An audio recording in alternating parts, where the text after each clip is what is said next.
The biggest mistake that new house flippers make is they over improve the property. And I made the same exact mistake too when I was first starting out, because what I did is I got my first deal and I was really excited about it. You know, I want to make these before and after pictures look amazing, look just like off HGTV, and I decked it out and the house looked great, but looking back on it, I realized I probably made too many expenses that I didn't need to make, and I spent money that I probably didn't need to spend just because of my own ego. I wanted to make this house look nice. What I didn't realize at the time was when you're flipping a house, you're not fixing it up for you. You're fixing it up for your end buyer. So I'm going to give you a real life example of what I'm talking about here. This is a rental property and I've owned it for about a year and a half. I decided to sell it this year. As you can imagine, with rentals, tenants aren't always the kindest to rentals, so there were some damages that I did need to fix, and it was dated a little bit, so I needed to make some repairs on this property. But I want to show you exactly what I did to fix up this house so that I got the end result that I was looking for, and I was able to keep as much profits in my pocket as possible. But before I do, I want to tell you what the end result was. The end result was I had my buyer my realtor stick a for sale sign in the yard. Less than 24 hours later, we got a full price offer. So I'm going to show you exactly what I did to fix this house up to make sure that I got my end result. I was able to deliver a good product to my end buyer, and I was able to keep as much profits in my pocket as possible. First thing I did was this fence right here. This was the biggest expense that I incurred on this house, and I knew that the biggest downfall of this property was it wasn't very big. There's really not a whole lot of yard. So I had this fence built because I wanted my buyers to feel comfortable in their yard, know their boundaries, and if that fence wasn't there, there was no clear dividing line between this house and the next door house, and they wouldn't feel as comfortable over here. So building that fence made them feel comfortable, and they knew their boundaries, and I knew that was going to be the biggest downfall of this property. So that's the thing I did out here. But let's go inside. I'm going to show you what I did on the inside to make sure this house sold quickly. Inside, I really didn't do a whole lot, and I think you're going to be surprised on how really kind of lackluster this house is. I didn't do a ton of repairs on here because the thing that you need to realize when you're fixing a house up to sell, you need to recognize first who your end buyer is going to be. In this case, I knew that this house was in a working class neighborhood. It's priced really, really low. It's priced attractively. This is a starter home. This home is about 900 some square feet. So this is a starter home. I knew my end buyer was going to be maybe a single person, maybe a new family, someone who's really looking for affordability. You know, they can look past a lot of the other stuff. Maybe they're a handyman. They can look past a lot of the things that could be fixed. But what they really want, what my end buyer of this house wants, is affordability. They want a comfortable house. They want something that's functional, that's nice to live in, but what they really care about is affordability. So I made sure that I fixed this house up to give them exactly what they were looking for. On the living room here, you'll notice it's kind of a stark white. This is the original color of the house, of the living room. And usually when I'm flipping a house, I like to make it a little bit softer tones, maybe a neutral beige or something. But for this room, what I did is there were a lot of holes in the wall and a lot of things from the tenants, scuffs and marks and things. What I did is I simply had my contractor match the paint color. So he just cut a piece of paint out of the wall, took it to a local paint store, and he matched the paint color. And from there, we were able to paint, just kind of touch up the spots instead of having to spend a lot of money painting the entire room to just fix up a few spots. The carpets, I left the carpets as is. I had them professionally cleaned.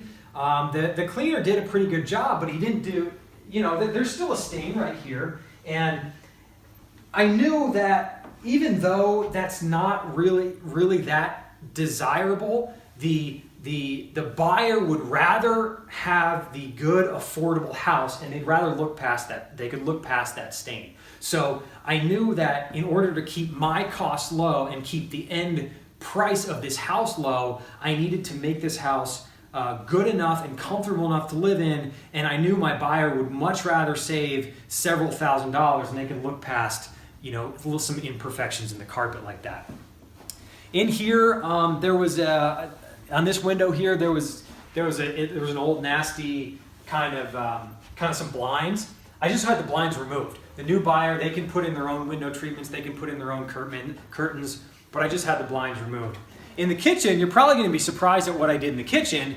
I actually didn't do anything. I didn't do anything in the kitchen because, again, the buyer that's coming in here, they would rather want affordability. They want comfort, they want functionality, they want affordability. I could go in, I could boost my own ego, and I could make this kitchen look amazing. I could put in new cabinets and countertops, new appliances, new flooring. I could do an incredible job on this kitchen, and I could spend 5 or 10 grand doing it. And for me, I would either need to either pass those costs on to my end buyer, or I would need to eat those costs myself. Either one, I don't want to do, and I know my end buyer doesn't want to do that. My end buyer is buying a starter home in a working class neighborhood. They want function and they want functionality. This kitchen functions. It's good. It's a decent size. Everything works. Everything's there. My buyer would rather save the money to do the painting and do some of the touch-ups themselves rather than having to pay me more for the house for me to go in and try to predict what their tastes are going to be. My buyer would rather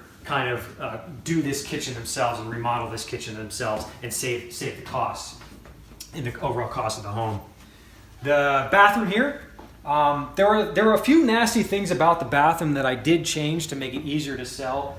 And really the main thing that was just really gross on this bathroom was the sink. This is a new vanity. And I just picked this vanity up. It's a used vanity. I bought it from Habitat for Humanity, kind of a thrift store.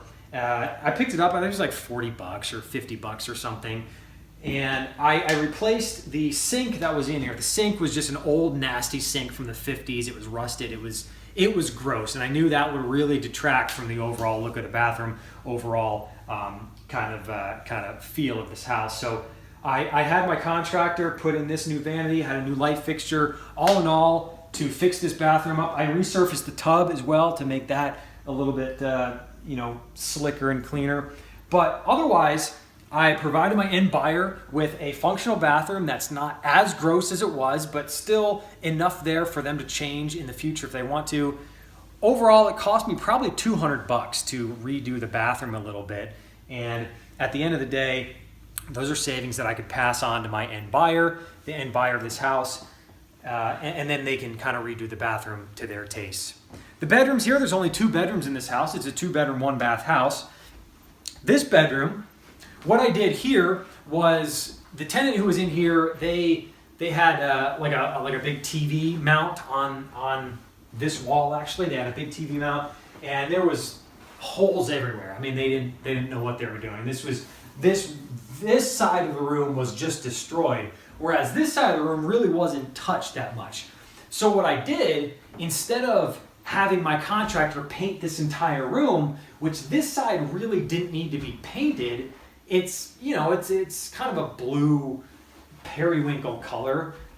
That's I don't usually like I usually like to make everything pretty neutral. But again, I knew this was a starter home. I knew the buyers that were coming in here, they're going to paint their own colors anyway. It doesn't matter what color I paint on the wall, they're going to paint their own colors. So what I did is I saved myself some costs, and I only painted this one wall. So I made it seem like this is more of an accent color. So it's kind of it matches, it looks nice. This wall has been fixed. All of the imperfection of this wall has been fixed. And my end buyer, I know they're going to go in there and paint this room anyway. So why spend my money, why spend my time painting a room that they're going to go in and paint anyway? They would much prefer a lower price on the house. So that's how I saved money for myself, and that's how I saved money for my end buyer. The other bedroom in there, I did have to paint the entire bedroom. So I painted the entire bedroom, that other bedroom this color. But overall, I recognized who my end buyer was. My end buyer was looking for a good value on their house. That's what they were looking for. That's what their main motivation was. So the entire time when I was fixing up this house, I realized who my end buyer was, and I fixed it up for them. They want good value. I priced this house with the savings that I was able to save on this property. I was able to price the house really low, And that's why I ended up getting that full price offer, because this was a very competitive property. Is it the greatest rehab in the world? No, absolutely not. Would I have loved to do a lot more with this house? Yeah, I mean, this house could look amazing. I could have made it look incredible. But if I had fixed it up to boost my ego because I wanted beautiful before and after pictures, I would have priced myself out of a profit, or I would have had to increase the end asking price of this property, and that's not what my buyers want. So that's really important to remember on when you fix up your properties. Always remember, don't fall into the trap of over improving because you want beautiful before and after pictures, or you want to be the next star of HGTV. Fix up the house for the community, fix up the house for your end buyer, and know who your end buyer is going to be.